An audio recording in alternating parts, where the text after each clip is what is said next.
Ladies and gentlemen, I talked in an earlier podcast the great affection we Montreal Canadiens fans have for players like Patrick LeBeau, who have been drafted by Montreal, have some success, but are very dedicated in all facets of their hockey career, including everything from NHL to Team Canada to North America to Europe. And another one of these, he's a very deserving Stanley Cup winner and probably one of the most durable players of his generation because he's played at the elite level for more than a quarter century for various squads, from minor hockey all the way to senior hockey. Of course, we're going to talk about the legend of the great Jesse Belanger.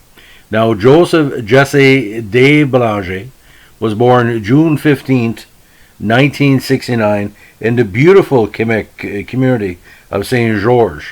Now, he played centered for the majority of his career, not the biggest player on the ice, but big enough for a centerman, 6'1", 192 pounds. Now, he first got major recognition all the way back 39 years ago in the 1981 and 82 Quebec International Pee Wee Hockey Tournament, as he represented his hometown on a competing squad. Now, he really came to prominence with some excellent numbers for the Granby Bison of the Quebec Major Junior Hockey League. Now, what was funny about this, ladies and gentlemen, despite putting up these stats, he was never drafted. Montreal took a chance on him. Now, the Quebec Major Junior Hockey League at the time, late 80s, early 90s, was very strong. With Granby, he was averaging upwards of 80 to 90 points a season. His best year was his last year with Granby in 1990, where he had 107 points, including 53 goals in 67 games. Now, like a lot of minor pros and Q League players, he also had a chance to play with Team Canada that year. Now, he eventually ended up with the Fredericton Canadiens and put up some impressive numbers in 91 with 40 goals and 58 assists for 98 points. Now, as a free agent in Montreal, he was competing with a lot of top Francophone draft picks and Francophone, free agent unsigned player. Now, he spent 3 seasons in Montreal in their program, and even though he was unable to have a constant position in the big club, his really breakthrough was 93, where he took a semi-regular shift with Montreal. He had 4 goals and 6 points and 19 points in the regular 19 games in the regular season. And in the playoffs, he had 1 assist in 9 games, and he was part of a strong depth squad that won the cup that year. So he's got his name in the Stanley Cup. Now, the next season, he was exposed. They couldn't protect him in the 93 expansion draft, and the Panthers took him. Now, with the Panthers, that's where his career bloomed. Now, over 3 seasons, he had a strong point total, 50 points in his first season in 70 games, 29 and 47 in 95, and 38 and 63. He was eventually, unfortunately, traded to traded by the Panthers to the Canucks at the trade deadline. Now, that season was his first and only 20-goal season in the NHL. He ended up that year with 41 points. Now, he did play for Vancouver in the playoffs. Now, in 97, he came under the watchful eye of some of the West Coast teams and eventually signed with the Oilers for 97, but failed to crack the roster and only played 6 games with the Oilers. Now, the next 5 years found him pretty much going from team to team before he got a second chance with the Montreal Canadiens. Now, let's look at this, ladies and gentlemen. From 97 to 2000, when he came back with Montreal, he played with Hamilton, the Quebec Raphaels.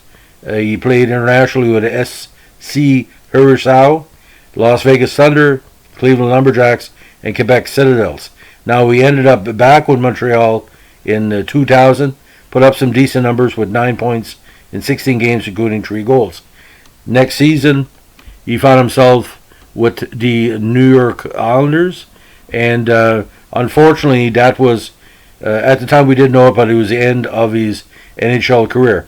He went down to Chicago Wolves, but then eventually ended up in Europe in 2002 for La Chaux-de-Fonds in the NLB.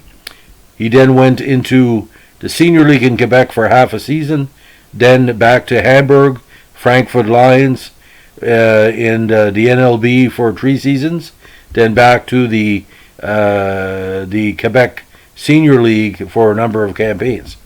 Now, overall, his career in the NHL showcase, a good consistent scoring touch. 59 goals and 135 points in 246 games. And like I said, 12 games in the playoffs. But that one assist he had in the playoffs was a big goal for Montreal and really helped him. He solidified their fourth line. Good on defense.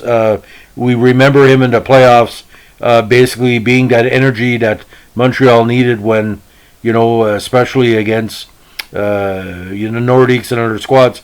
Because Belanger was a great teammate. I've spoken to a lot of Habs from that era.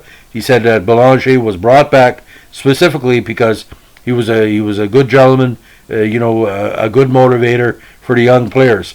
But you got to look at this, ladies and gentlemen. Like I said, at the elite level, a quarter century, and he scored. Like I always use this cliche, but he always scored wherever he went. And like I said, be it in Europe, be it in Quebec Senior League, and Quebec Senior League, had some good players. I would figure Jesse Belanger was probably one of the best free agent signings of Montreal at that level. He wasn't it didn't cost Montreal a lot, and he did a lot for hockey. But I remember those games, hearing about him in Granby, with the Habs. We always thought that Belanger was going to win something with somebody, and of course, winning the cup with '93, that was his fifth or sixth season as at the high elite level, and to win a cup and everything from there was a successful expansion of that early cup run. So Jesse Belanger, again, one of the most beloved Montreal Canadiens of the championship era. We're going to talk a little bit more about the early 90s and some of the players that contributed to the 93 team. Anyway, thanks for listening. And I want to say one thing. I appreciate all the likes, comments, subscribes. If you can take time to leave a positive comment, subscribe, tell your friends. These podcast series are for the true Montreal Canadiens fans who look at all aspects of the good and bad of the Habs in regarding to signees, draftees, and the whole thing. Because we've made some great success with drafts, and we've made some bummer drafts. But Jesse Belanger is a feel-good story because Montreal had faith that he could make the NHL, and he did, and he expanded on that to have a really consistent career. Not too many people could have a career like Jesse Belanger.